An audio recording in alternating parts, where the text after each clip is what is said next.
अस्सलामुअलैकुम, मैं हूँ अवैस रज़ा और आप देख रहे हैं मनो सलवा फूड। आज हम बना रहे हैं बहुत ही ज़बरदस्त सी एक रेसिपी जो हम आपसे शेयर कर रहे हैं। बहुत ही मज़ेदार तैयार होएगी और आज हम बना रहे हैं कोरमा। बहुत ही मज़ेदार और बहुत ही आसान और बहुत ही लजीज। चलें इस रेसिपी को शुरू करते हैं। गोश्त हमने 1 किलो ले लिया था।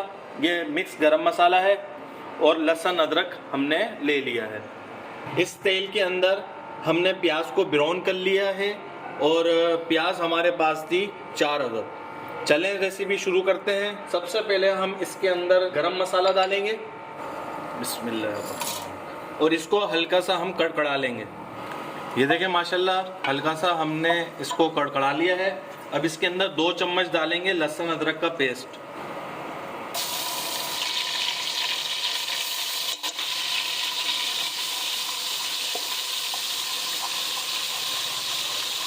ये देखिए माशाल्लाह हल्का सा फ्राई हो चुका है लहसुन अदरक। अब इसके अंदर गोश्त डाल देंगे और इसको हम भून लेंगे गोश्त को।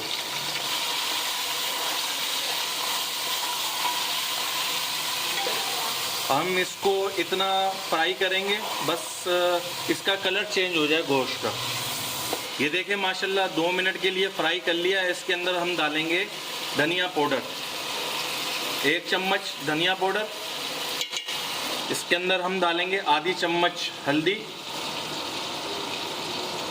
इसके अंदर हम डालेंगे आधी चम्मच लाल मिर्च। अब इसे मिक्स कर लेंगे दोबारा। मसालों को भी तकरीबन 2 मिनट के लिए भून लेंगे। हमारी रेसिपी को आप फुल वॉच किया करें ताकि हर चीज़ स्टेप बाय स्टेप आपके समझ में आ सके। मेरी कोशिश यही होती है कि बिल्कुल आसानी के साथ आपको समझाया जाए और बताया जाए। ये देखिए माशाल्लाह 2 मिनट के लिए हमने मसाले भून लिए हैं। अब नमक डालेंगे 1/2 टी स्पून और उसको हल्का सा मिक्स कर लेंगे। अगर आप मेरे चैनल पे नए हैं तो प्लीज़ लाइक करिए, सब्सक्राइब करिए और शेयर करिए और बेल आइकन के बटन को भी दबा दें ताकि मेरी हर नई आने वाली वीडियो आप तक पहुंच जाए। ये देखिए माशाल्लाह मिक्स कर लिया है। अब इसके अंदर हम पानी डालेंगे। पानी इतना डालेंगे कि गोश्त हमारा अच्छी तरीके से गल जाए।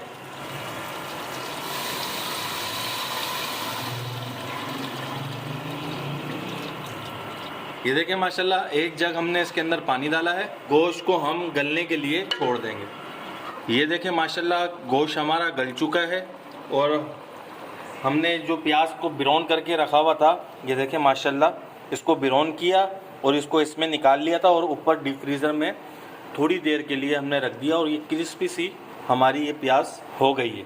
अब इसे हम चूरा करेंगे। देखिए आवाज़ सुना अब इसकी माशाल्लाह। इसका अच्छी तरीके से इसका चूरा कर लेंगे हम। ये देखिए माशाल्लाह चूरा हो चुकी है ये। अगर आपकी प्याज अच्छी ब्राउन हुई हुई होगी तो कोरमा भी आपका अच्छे कलर में तैयार होगा। अगर आपकी प्याज जल जाएगी तो कोरमे का कलर भी ख़राब हो जाएगा। ये देखिए माशाल्लाह हमने अच्छी तरीके से इसका चूरा कर लिया है। बिल्कुल बारीक बारीक इसके ज़र्रे हो गए हैं। अब इसे हम इसमें डाल देंगे, बिस्मिल्लाह। इसको हल्का सा मिक्स कर लेंगे। अब इस साथ ही साथ इसके कोरमा मसाले का पैकेट डाल देंगे। किसी भी कंपनी का आप कोरमा मसाला ले लें, मैंने शान वालों का लिया। इसे मिक्स कर लेंगे। अगर हम इसके अंदर कोरमा मसाला पहले डालते तो जितनी देर में हमारा गोश्त गला है ना, तो इतनी देर में ये इसकी रंगत चेंज हो जाती है और ये काला हो जाता। इसलिए हमने कोरमा मसाला एंड में डाला है। अगर चिकन का हो तो उसमें तो तरीक़ेकार सारा अलग होता है, लेकिन अभी हम बीफ का तैयार कर रहे हैं इसीलिए कोरमा मसाला हमने एंड में डाला। अभी इसको हम हल्का सा तकरीबन 1 से 2 मिनट के लिए मसाले के साथ भून लेंगे। और देखें माशाल्लाह कलर कितना ज़बरदस्त इसके अंदर आया है और माशाल्लाह खुशबू भी इसकी बहुत ही ज़बरदस्त घर में उठ रही है और बिल्कुल बाज़ार की तरह ये इंशाल्लाह तैयार होगा। ज़रूर रेसिपी को ट्राई करिएगा। ये देखिए माशाल्लाह 1 मिनट के लिए हमने मसालों को भून लिया है। अब इसके अंदर हम डालेंगे दही। ये देखें दही आधी कटोरी से थोड़ी सी ज़्यादा है और इसको हमने अच्छी तरीके से पहले फेंटा है, फिर उसके बाद हम इसके अंदर डाल रहे हैं।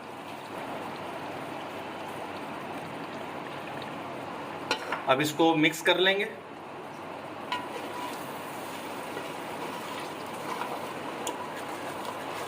ये देखिए माशाल्लाह दही डालने के बाद 1 मिनट हल्की आंच पे इसकी भुनाई करिए और हमारा सिंपल और मज़ेदार सा कोरमा बन के तैयार हो चुका है। अब आपको इसकी फाइनल लुक दिखाते हैं और डिश आउट करके दिखाते हैं। ये देखिए माशाल्लाह हमारा मज़ेदार सा कोरमा बन के तैयार हो चुका है।